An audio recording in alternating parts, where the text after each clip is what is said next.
كم سنة كذا لقيت الدنيا دائما عازة والبيوت الدنيا دخلت بعدها فأنا سبتها. قال لي قول لي بقى في اللحظة دي كنت فاكر أي مشاكل من بتاعتك اللي أنت جاي بيها من القاهرة؟ أنا في حياتي ما شفت الصحوبية كده خطار. الدواء لما المكتوب ده لازم ده حاجة خايفة. معلش بقى قول لنا اخر جمله كده تاني. آخر جملة في الحياة يعني آخر حاجة عيش اللحظة قبل اللحظة ما تعيشك. Life is good. الساعة 8 الصبح فصباح الخير. أنا في سانت كاترين. أنا قلت إن أنا عايز أعمل حاجة جديدة غير الهايك اللي أنا كنت بطلعها كل مرة. كان في كده شركة عملت إعلان كده لجبل سانت كاترين أو القديسة كاترين. فهي بصراحة كانت مجهدة قوي، بس يعني كانت جميلة جدا بسبب الناس اللي أنا قابلتهم وبسبب الطريق والمنظر اللي أنا فيه أو البيئة اللي أنا فيها. يعني نوع جديد من المغامرة بالنسبة لي، وخاصة إن هي كانت بالليل. فتعالوا أوريكم وأقول لكم إيه اللي حصل. أول حاجة إن أنا قابلت طاهر الدليل اللي هو هيكون معنا مرشد خلال اليوم أو اليومين اللي إحنا هنقعدهم واحنا طالعين الجبل. معلش انت ما تمنعش انا بصور بس. لا مفيش مشاكل. زي الفل. بيوثق اللحظة. نخش بس هيكون مش وقت صلاة عشان الساعة من الساعة 3 بتبدأ صلاة لحد الساعة 4:30 يعني من الساعة 5 يعني.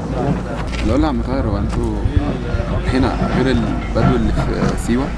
طبعا فرق. هناك بيتكلموا امازيغي زي ظل في اللي هم الديزرت في الصحراء، تعاملهم في المية وطبيعة المكان وحيواناتهم تختلف شوية عنا. احنا ناس جبليين شوية.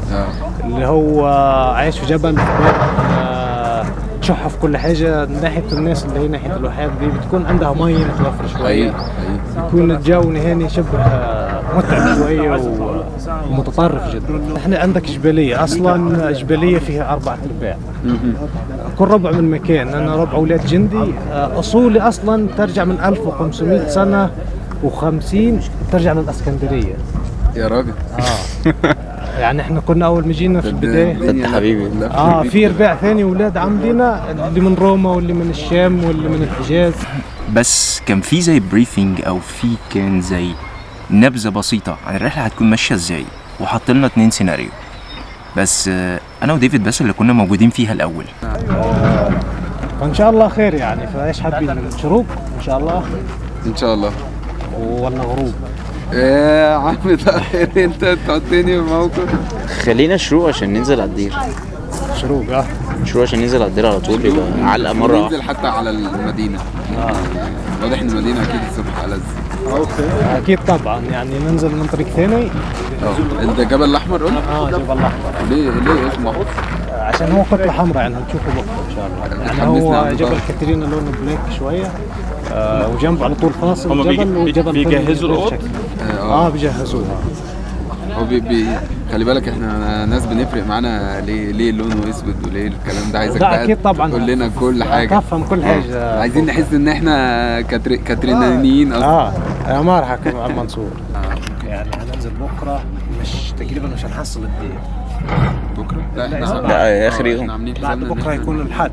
اخر يوم ان شاء الله هيكون الدير جافل. الحد ايه؟ تهزرش. اقول لك يعني بيبقى قافل الحد. انت عارف ان انا جيته 3 مرات ما دخلتش. خلاص. كل مره تقريبا بيبقى يا باجي بدري قوي يا متاخر قوي يا حد. هو لازم خالص موضوع الحد ده. بس ده يوم الحد اول يوم في السنه يعني.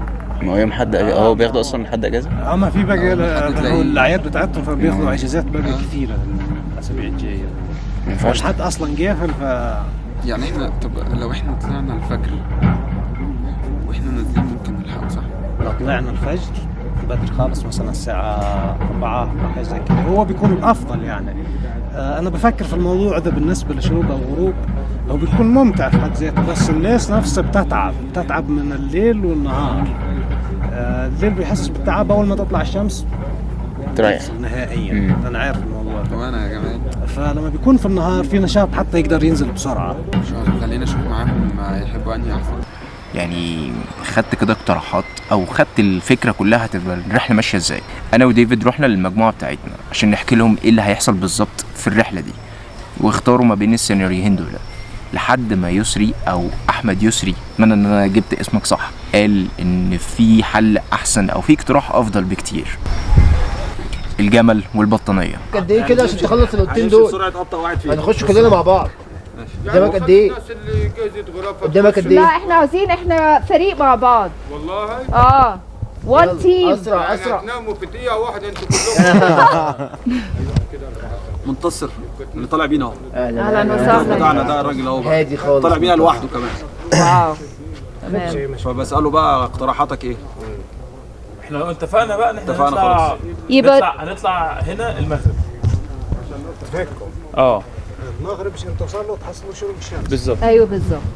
كده هيكون معنا وقت زياده هنقعد في البرد فوق يعني. انت بقى جمالين من عندك من تحت، انا ما بهرجش والله الحقيقه. جمالين حملهم بطاطين اطلعوا فوق، هنقعد الساعتين 3 نريح، ننام ساعتين فوق بالبطاطين وننزل. احنا المره اللي فاتت طلعنا 7 وصلنا قبل الشروق بنص ساعه. خدت وقت كبير جدا جدا، ما انا بقول لك عشان بس كنتوا عدد كبير. بس انتوا لا في واحده وهي طالعه اتخبطت، ففضلنا قاعدين نص ساعه بنعالج وبتعرج، وواحد بانك فنزل، وواحد هي ظبطتها مهمه لان مش عايزين نقعد كتير قوي فوق عشان ما ننشفش. انا كنت حاسس ومش عايزين نطلع بدري متاخر قوي. يمكن هو برضو لما هيكسبلور معانا بتاعت الساعه 4 دي ممكن يبدر او ياخر. بالظبط كده. بس احنا بنوصل لمرحله في الطريق في الاخر يعني المكان اللي فيه الشروق نفسه بيكون متداري عن الشمال، عن ريحه الشمال، يعني هيكون متداري شويه، بس هيكون في جزء من الطريق اللي هو الثلث الاخير ده بيكون بارد جدا. فانا بكون محتاج اقل وقت من الليل اقضيه فوق عشان هيكون برد شديد يعني مش سهل الموضوع يعني. حضرتك رايك بنطلع في قد ايه وننزل في قد ايه لو احنا بطاء خالص؟ يعني هو المتوسط صعود من 4 ل 5 ساعات. والبطيء والنزول من 3 ل 4 ساعات. بحب النزول يعني النزول هيكون اصعب من الصعود. ما انا عارفه بس بتحمس بحسه. مش فاهمه ليه النزول اصعب. تحدي كده، تحدي عشان كده طبعا يعني. لا وكمان يعني زي طلعت السلم. البيس بتاعنا كان بطيء شويه، هنطلع بعد السان رايز. هو احنا عامه فنطلع مثلا 8. يعني ده اول اوبشن ان احنا نتحرك النهارده بالليل اللي هو بعد على المغرب يعني قصدي 8 9 10 يعني في الرينج ده. وفي الغالب هنشوف يعني هنطلع على اساس ان احنا هنشوف الشروق. الاوبشن الثاني اوكي الاوبشن الثاني ان احنا نتحرك من هنا 5 الصبح. شويه، لكن الشروق اعتقد هيبقى على 6. بس انا تمام على غروب. الفكره كلها ان يسري كان طلع قبل كده، طلع الجبل بتاع سانت كاترين او القديسه كاترين، بس هو كان شايف فيه حاجه في اخر جزء في الرحله، وهي دي اللي ساعدت ان هو الاقتراح ده اللي يتنفذ، ان احنا نجيب جمل ونحط عليه البطاطين، لان الجو فوق بيبقى ساقع جدا، يعني تقريبا ممكن توصل لدرجه حراره 1 أو 2. الحمد لله ما كانش فيه تلج، او درجه الحراره ما كانتش جامده قوي لدرجه ان هي يبقى فيه تلج في المنطقه. طبعا ده كان هيساعد، وكنا الواحد هيفرح اكتر في الطلوع من الجبل وهو شايف التلج حواليه في الوادي بيبقى عامل ازاي، او في الطريق واحنا طالعين. لسه صاحي من النوم دلوقتي الساعة 8:15 ولسه لما نطلع فوق. لا انا في حاجة مش فاهمها. ده مش جو. المشكلة احنا لسه جوه الأوضة. لما نطلع بره الأوضة هنعمل ايه؟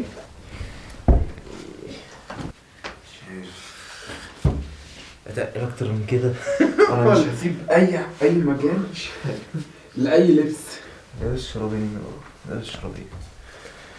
واحد ايه عشان تبقى ريحته حلوة. فكرت في الموضوع ده عشان لو طلعت فوق وحسيت ان انا عليت هيبقى جاهز. هبقى متقدر. هبقى متقدر قوي. شرابين، بنطلونين، 3 سويتشيرتس عليا وعلى الشنطة اللي فيها الهدوم الزيادة.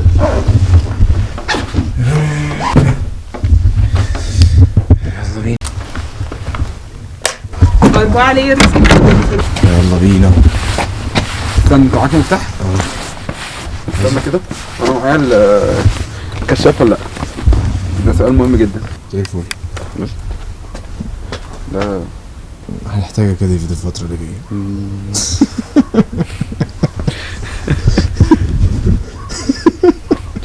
فوق اتشال.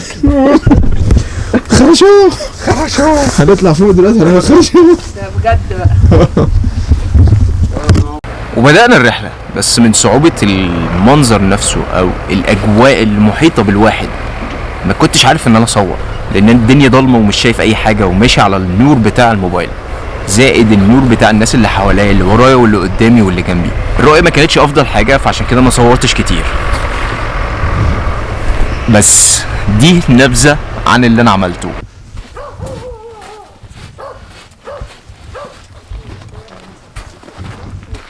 هو في ميه عند الجمل على الجمل؟ في ميه. ابراهيم عادي ما عندوش كده، بس يوسف كان حاسه شبهي كده، في حاجات كده بيتكلم فيها بحس ان انا بتكلم كده.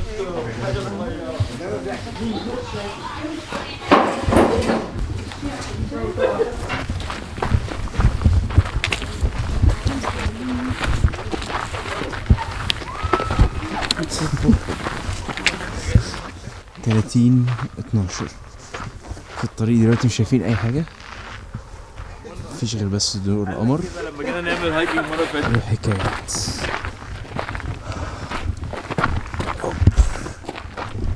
لسه مكملين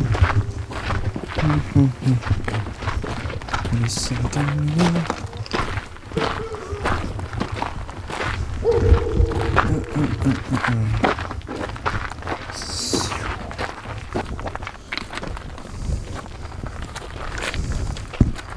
في الطريق يا حبيبي.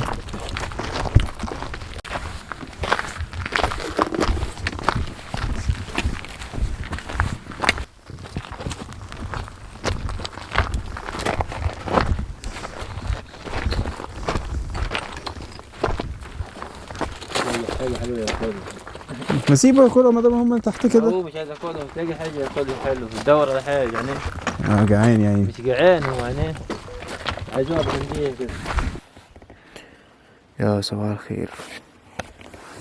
دلوقتي خلاص وصلنا للجبل بتاع قمة سانت كاترين. دلوقتي الساعة 6:30 الصبح. مستنيين بقى نتفرج بقى على الشروق. ده بداية الشروق أصلا. في الانتظار يعني صعبة وتقيلة بصراحة، يعني الواحد يصعد لأعلى قمة في مصر صعبة ومحتاجة مجهود جامد حقيقة، بس المشهد ده يستحق يعني.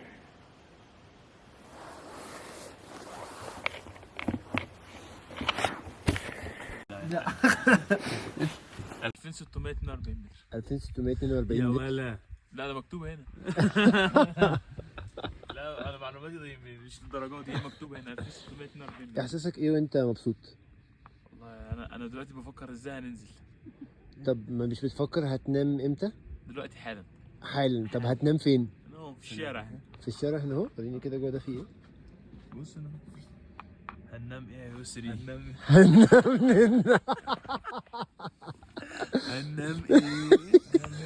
عمر قول لي احساسك ايه بعد ما خلصت المايلستون الرهيب ده؟ تمام زي الفل كده. انت كده تمام؟ كده تمام. كده قضيت كده اتعشت. احلى عود. عم يسري يا حبيبي احنا لازم نعمل البيك اللي بعده. نروح فين؟ ايفرست؟ نروح في الحته اللي انت عايزها. ربنا يجمعنا في كليمنجارو. كليمنجارو دي فيها ايه؟ معانا في ايه يا جماعه؟ القمه اللي بعد من اعلى جبال افريقيا. كينيا. ايوه فوق كينيا وتنزانيا.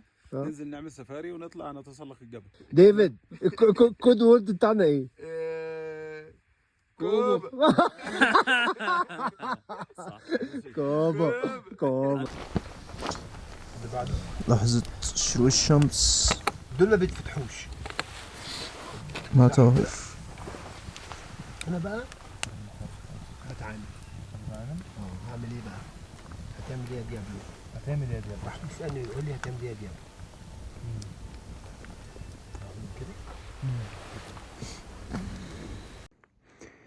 دلوقتي ده المنظر من على مكان هنا. لا بصور فضل. وادي الشمس.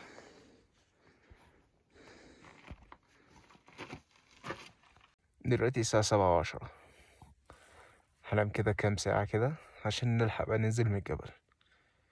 بس عايز قبل ما انام اوريكم المنظر ده.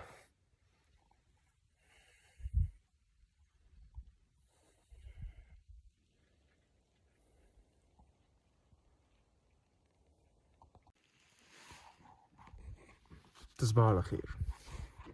ودي كانت نتيجة 7 ساعات للوصول للقمة. خلصنا الجبل واحنا نازلين كانت الدنيا اسهل بكتير، لان الواحد كان نازل بسرعة وما كانش فيه تقريبا مجهود وانت نازل مع الجبل، عكس المتوقع، عكس اللي حصل واحنا كنا طالعين للجبل، يعني عكس الاتجاه. خلصنا وخلصنا من التعب، بس مش يعني التعب ان انا خلاص عملت حاجة وخلاص خلصت، لا مش دي القصة كلها ان انت خلصت من التعب اللي هو ساعدك ان انت توصل لأعلى قمة في مصر.